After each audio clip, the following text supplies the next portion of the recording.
Hi, thanks for clicking on the English Year 9 options post there. You might be wondering why English is on the options clicks, because actually it's something that everybody in the year group is going to take. But I'd like to talk you through why English is such an important foundation for everything you do in Key Stage 4. So in Year 10, everybody studies English, but it is the point where we split the subject into two different qualifications. We're going to study both English language and GCSE English literature. And yes, that does mean that at the end of it, you get two qualifications rather than just the one. And I want to be really clear at the start what the difference between those two are, because although they are separate GCSEs, the skills from each make you better at each individual subject. They also make you a lot better across all your other subjects as well, which is why English is at the heart of the curriculum. So the big difference between English literature and English language is English language is all about developing your reading, writing, speaking and listening skills. It's about your creation, but it's also about your interpretation.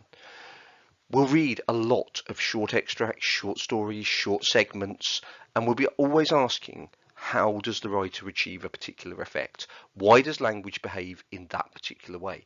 But we'll also be focusing on creating our own writing, whether that's creative stories, whether it's learning to write in formal letters, whether it's making our opinions and our attitudes clear in our writing.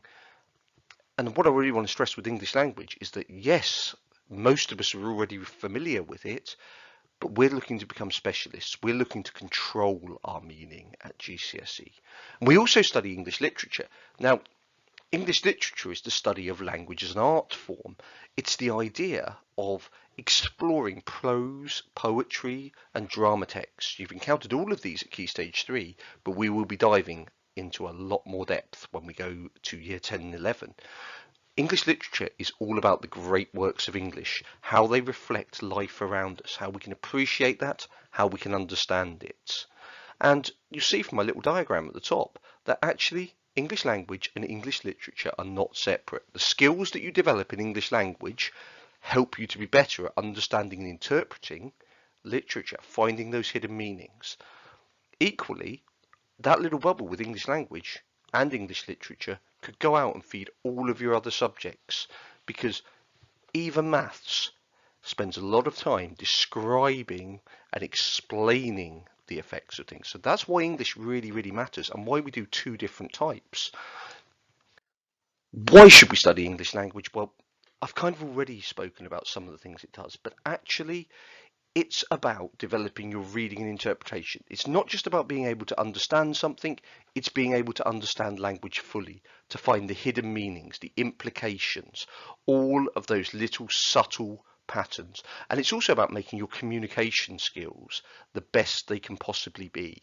It's about stretching those communication skills and becoming the most adept speakers and writers to get your point of view across. Most of all, my last bullet point there, it's all about this accurate and fluent personal style. It's about you. It's about how do you communicate? How do you get your ideas across?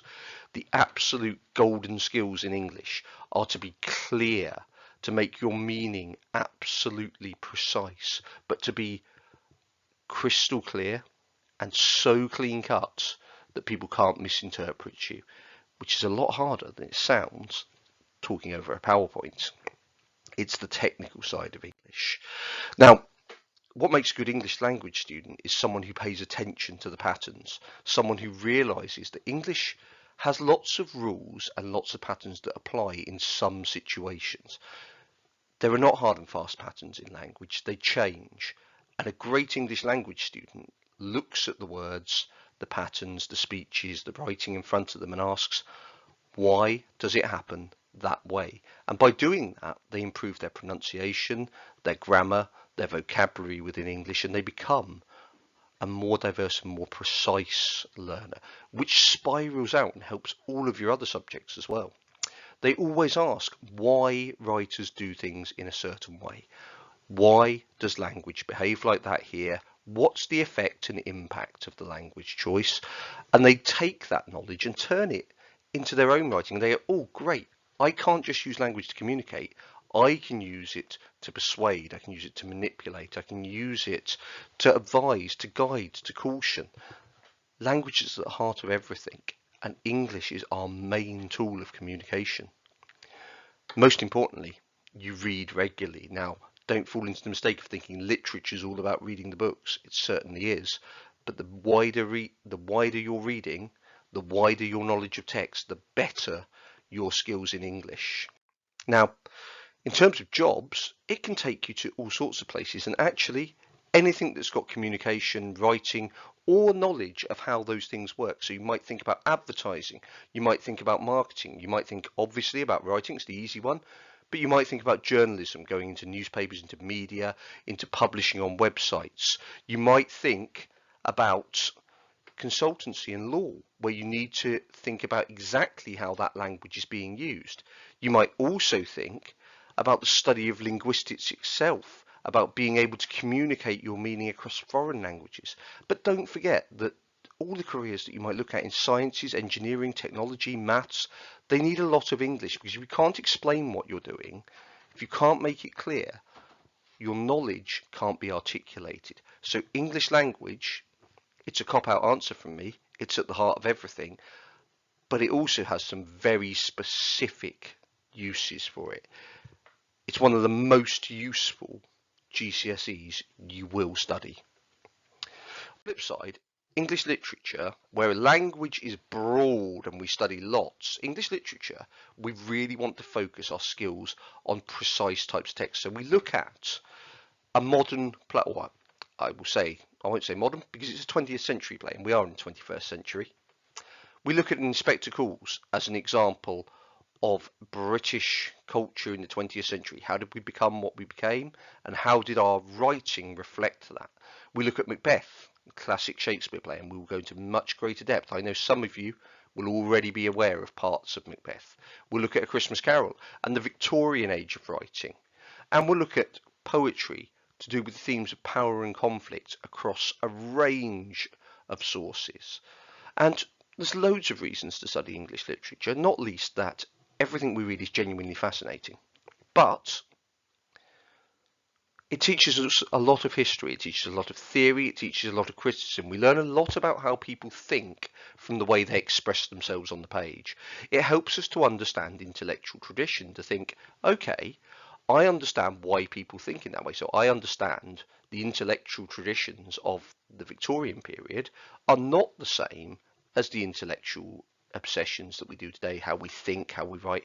But we also understand that British society is built on those traditions, and literature is a brilliant snapshot into the past. Also, it helps us explore a range of issues. I could say that Macbeth is a Shakespearean play dealing with the kings and queens of England and Scotland at that particular point in time, but actually it's really about guilt, madness, regret. It's about learning to live with the consequences of your actions, and these themes, as they do in all of our texts, echo through modern society. Good English literature students, you'll be unsurprised, read. They reread, they go back, they make notes, they revise them regularly. It's about depth of reading. You can explore your ideas, and there's a lot of essay writing. I don't think anyone's going to be shocked that I'm saying that there are essays in English. English literature is where you can develop your ideas, where you can explore them, and you can redraft and edit. It is all about that. That is what makes a great literature student. And I'm just going to end with English can take you to all sorts of places. Careers in art and design. You might be a graphic designer, an art auctioneer. You might be a gallery curator and wanting to promote what you're doing. You could go straight down the writing and media route and become a journalist, an editor, a writer.